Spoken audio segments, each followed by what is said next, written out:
ओम शांति सभी भाई बहनों को। आज एक बहुत ही अद्भुत सा शब्द स्वार्थ, जिसे हर आत्मा सुनते ही सोचती है कि स्वार्थ नहीं होना चाहिए। किसी भी चीज़ में स्वार्थ होना अर्थात ये एक नेगेटिव थॉट है। जब आध्यात्म की बात हम करते हैं तो यही शब्द जो नेगेटिव शब्द है वो पॉजिटिव बन जाता है।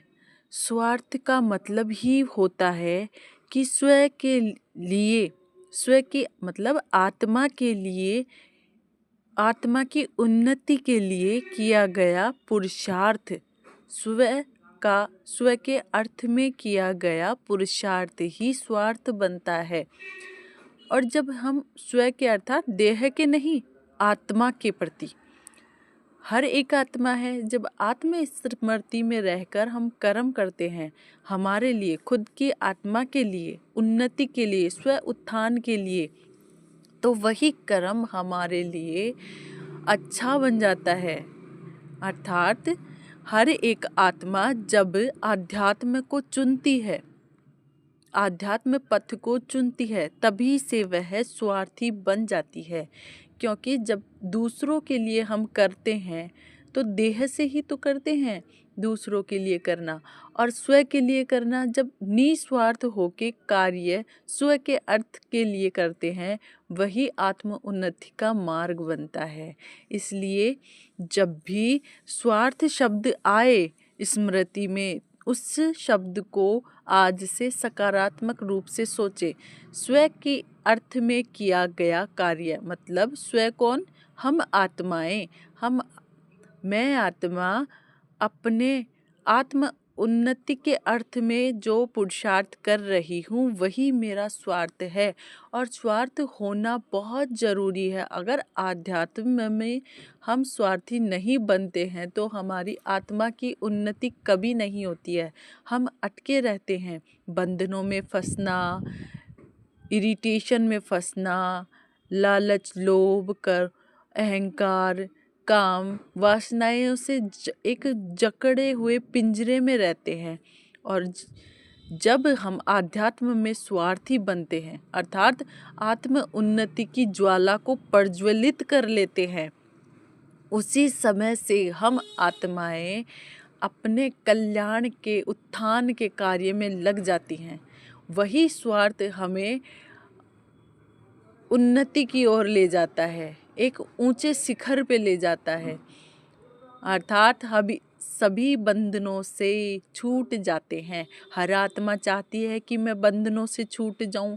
हर आत्मा चाहती है कि मैं सभी जो मोह के बंधन है उससे छूट जाऊं। सभी जो बेड़ियां बंधी हुई है लोभ की, क्रोध की, काम की, विषय वासनाओं की, इनसे जो इरिटेशन है, आजकल डिप्रेशन बहुत चल रहा है, उस डिप्रेशन से परेशान आत्माएं, चिड़चिड़ापन, बात बात पे छोटी छोटी बातों को फीलिंग में ले आना, उन सब से मुक्ति कैसे मिलेगी? उन सभी से मुक्ति एक ही अर्थ में मिलेगी, अर्थात आध्यात्म में स्वार्थ। जब आध्यात्म में आप स्वार्थ को चुनते हो तो आपकी स्व उन्नति होना शुरू हो जाती है। आपकी स्व उन्नति शिखर पे चली जाती है, आपको पता भी नहीं चलता। जैसे नेगेटिव लोगों को आप अवॉइड करने लग जाते हैं कि ये मेरे लिए ठीक नहीं है। आप सोचते हैं जो नेगेटिव ऑरा वाली आत्माएं हैं जो आपको लोअर फील करवाती हैं, कहती हैं कि तुमसे कुछ नहीं होगा, तुम क्या ही कर लोगे, तुमसे ऐसा नहीं होगा, वैसा नहीं होगा, उनको आप इग्नोर करना शुरू करते हो। स्वार्थ मतलब कि वो आपकी ऊर्जाओं को नीचे लेके आ रही हैं। आपको जो अच्छा काम करना है, परमात्मा पथ में आपको अगर काम करना है, तो ऐसी नेगेटिव एनर्जी ड्रेनर वाली आत्माओं से धीरे धीरे आप साइड होने लगते हो, मतलब उनको इग्नोर करने लगते हो। आप जब दृष्टि देके सामने वाले से बातें भी करते हो तो ऐसी आत्माएं आपकी दृष्टि मात्र से ऊर्जाओं को खींच लेती है। उन आत्माओं से दृष्टि मिलाना बंद कर देते हो, मतलब उन आत्माओं को दृष्टि से बात नहीं करते हो। आपकी निगाहें नीचे झुक जाती हैं और अपना कर्म करते रहते हो साइलेंटली। ज़्यादा बातचीत नहीं करते हो, जितना ज़रूरत होता है उतना ही आप बात करते हो। और ऐसा बात करने से आपकी ऊर्जा सेव हो जाती है, बच जाती है। आपकी दृष्टि से बचती है, शब्दों से बचती है, व्यवहार से बचती है। और जो वो ऊर्जा बचती है, फिर वह ऊर्जा आपकी सकारात्मकता अर्थात आपके आध्यात्म जगत में जो आप सेवाएं कर रहे हैं, जो आप विश्व कल्याण के लिए सकाश दे रहे हैं, उनमें जाकर लगती हैं। वो सभी लगी हुई सेवाओं में ऊर्जा आपको संपूर्ण विश्व से रिफ्लेक्ट भी होगी। जो आप दोगे वो आपके पास रिफ्लेक्ट भी होगी।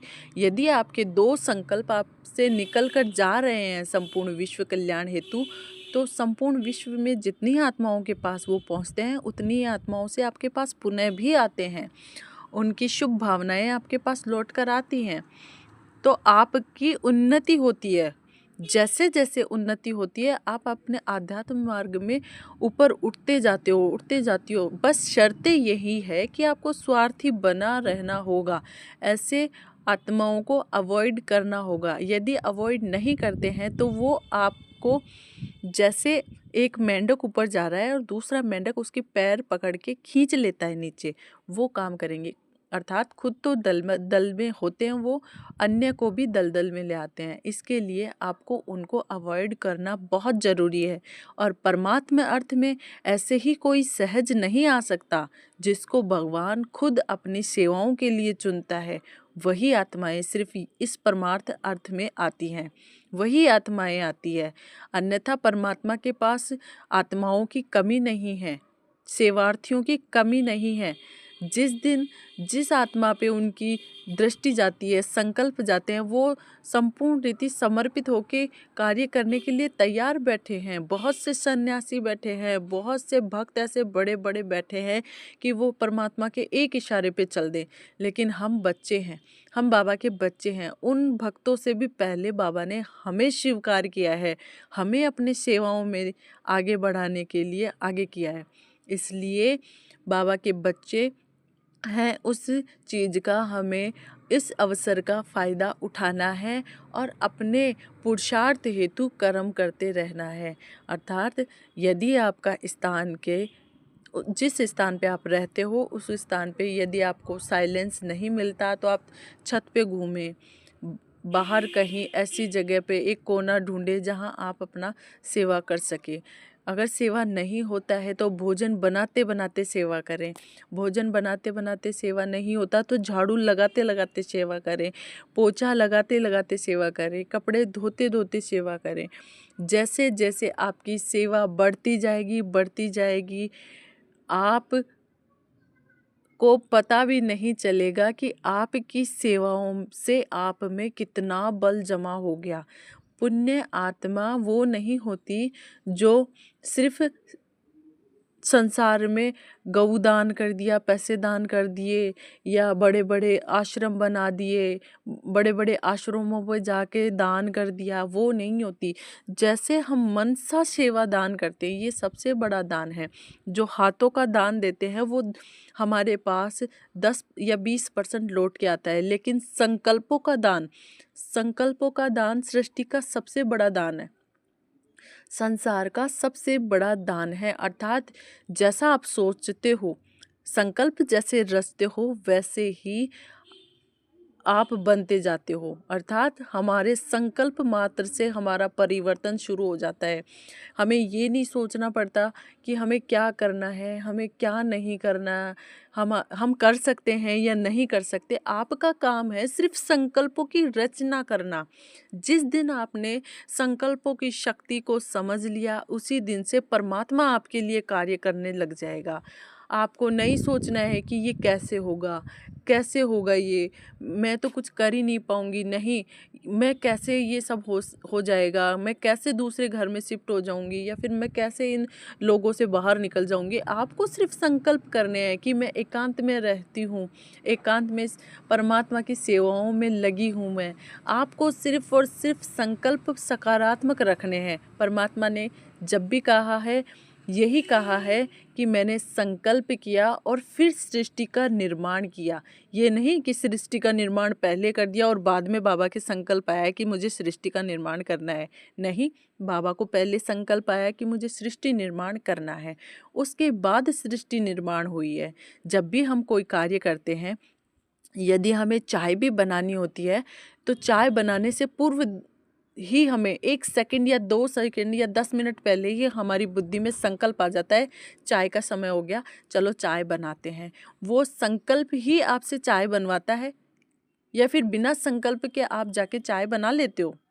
बुद्धि में नहीं होता है क्या हमें कि चाय बनाना होता है, खाना बनाना है, ये बनाना है? बिना समय के हम कोई भी कार्य नहीं करते हैं। यदि कपड़े रखे ही नहीं हैं धोने के लिए, तो आपकी बुद्धि में कहाँ से संकल्प आएगा कि मुझे कपड़े धोने हैं? अगर खाना खा के उठे हो आप और आपकी इच्छा ही नहीं है कि मुझे चाय नहीं पीनी है, तो आपको कहाँ से मन में संकल्प आएगा कि मुझे चाय पीनी है? जब मन में इच्छा ही नहीं है चाय पीने की, तो आपको संकल्प नहीं आएगा। तो इसके लिए आपको सिर्फ और सिर्फ सकारात्मक सोचने का ही कार्य करना है। जब आप सकारात्मक सोचना शुरू कर देते हो, तो आपके कार्य स्वतः ही बनना शुरू हो जाते हैं।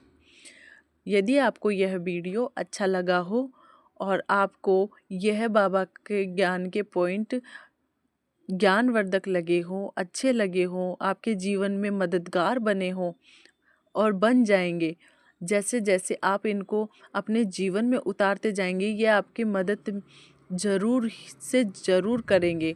इसके लिए आप वीडियो को लाइक करें, शेयर करें। जिस तरीके से आप अगर मेरी ऊर्जाओं से जुड़ते हो, तो आपको मदद अवश्य ही मिलेगी। हमारी ऊर्जा ही हमें श्रेष्ठ बनाती है और हमारी ऊर्जा ही हमें इसके विपरीत भी बनाती है। इसलिए जितना अधिक आप बाबा के ज्ञान को सुनते हो, शेयर करते हो, पढ़ते हो, दूसरों को समझाते हो, उसका फल आपके जीवन में आपको देखने के लिए मिलता ही मिलता है। बाबा की ब्लेसिंग मिलती है। किसी एक आत्मा की अगर ब्लेसिंग हमें मिले तो हमारे जीवन में बहुत कुछ अच्छा होने लगता है। कोई एक आत्मा यदि घर में जन्म लेके आती है, तो वो साथ में ब्लेसिंग लेके आती है।